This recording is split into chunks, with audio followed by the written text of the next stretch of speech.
Hello, Mahesh ji के channel पे आपका स्वागत है। आइए आज हम लोग पढ़ते हैं 1931 से लेकर 1935 तक पढ़ेंगे।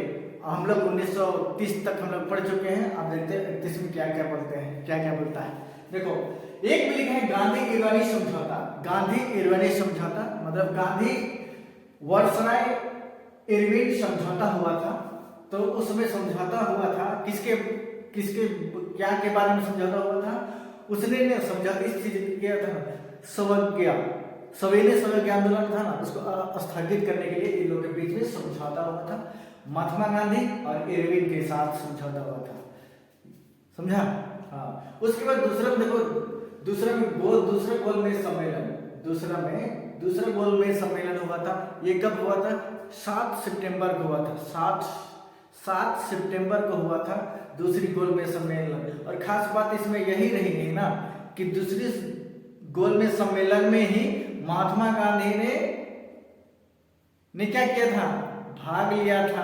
पूछा जाता है कि महात्मा गांधी कौन सा गोलमेज सम्मेलन में भाग लिया था, तो किस में लिया था? दूसरी गोलमेज सम्मेलन में 7 सितंबर को हुआ था। हाँ, उसके बाद तीसरा में है बोलती हुई फिल्म, यानी बोलते फिल्म लिखना था।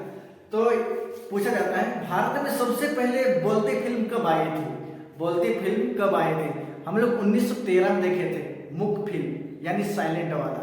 तो उसमें क्या देखे थे? उसमें 13 में साइलेंट था। तो अभी बोलती फिल्म कब आई थी? 1931 में आलमारा। पिक्चर का क्या नाम था? फिल्म का क्या नाम था? आलमारा। तो आलमारा। उसके बाद खास देखो, ये 1931 का ना सबसे बड़ा और भारत का भी बहुत हृदय दहलाने वाला चीज हुई थी।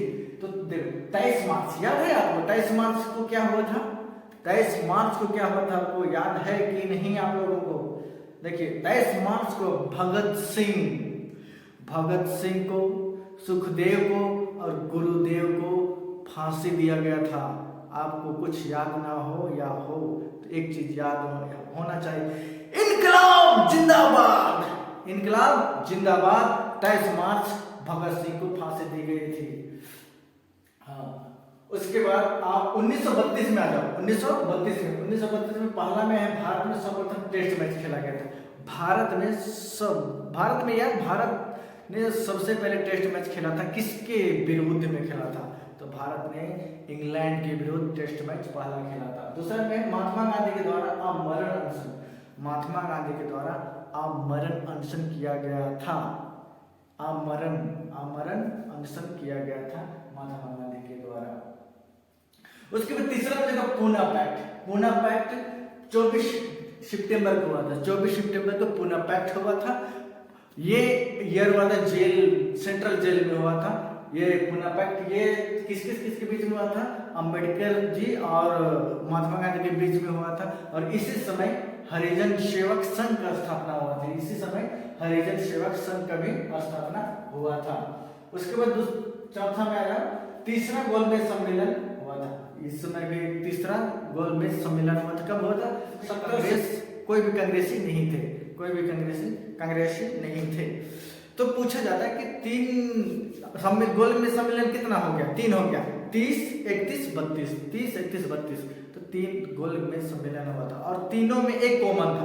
तीनों गोलमेज सम्मेलन में एक कॉमन था कि पूछा जाता है कि तीनों गोलमेज सम्मेलन में कौन सा भारतीय भाग लिया था? तीनों गोलमेज सम्मेलन में। तो हम लोग प्यार से बोलेंगे, सुंदरवाणी से बोलेंगे, भीमराव अंबेडकर।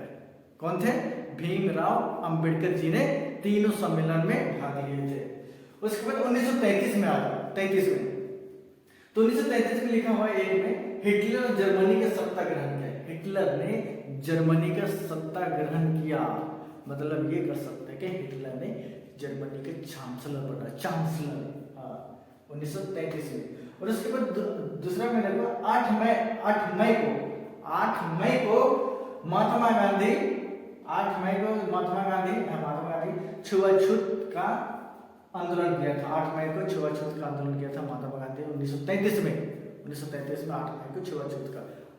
और संविधान में भी अनुच्छेद 17 में दिया गया है अनटचेबिलिटी, छुआछूत, अप्रियता। हाँ, तो इसको हम लोग याद करेंगे। उसके बाद 1934 में आ जाएंगे, भारत में रणजी ट्रॉफी की शुरुआत हुई।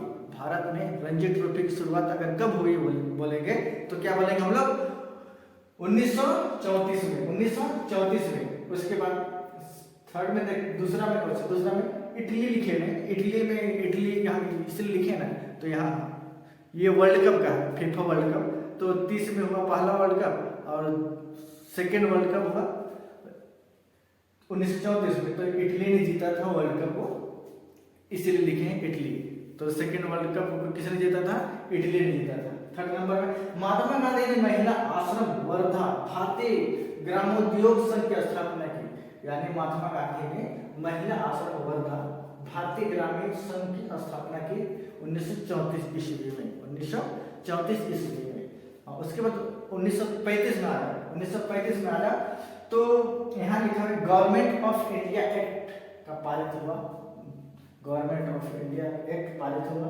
उसके बाद दूसरे में पूछा जाता है कि आरबीआई का स्थापना कब हुआ, आरबीआई का स्थापना कब हुआ, तो तुम क्या बोलोगे, आरबीआई का स्थापना 1 अप्रैल 1935 में हुआ। 1 अप्रैल 1935 में RBI, reserve bank of India, reserve bank of India, इसे मदर ऑफ बैंक भी कहा जाता है, मदर ऑफ बैंक भी कहा जाता है आरबीआई को। उसके बाद थर्ड नंबर में आया भारत में सर्वप्रथम संघीय शासन प्रणाली की नींव रखी। यानी क्या कहता है 1935 में भारत में सर्वप्रथम संघीय शासन प्रणाली की नींव रखी गई। मतलब इसका है कि भारत में 1935 में कि संघीय व्यवस्था से देश चलेगा, संघीय व्यवस्था से, ना कि एकात्मक से नहीं चलेगा। यानी संघीय व्यवस्था यानी पक्ष और विपक्ष से चलेगा, पक्ष और विपक्ष, मतलब भारत शासन अधिनियम, यानी भारत शासन अधिनियम के तहत ये किया गया था भारत में सर्वप्रथम संघीय शासन प्रणाली। हाँ, तो इस तरह से हम लोग देख लिए 5, आज देख लिए। आज की क्लास यहीं तक रहेगा। धन्यवाद। जय हिंद, जय भारत।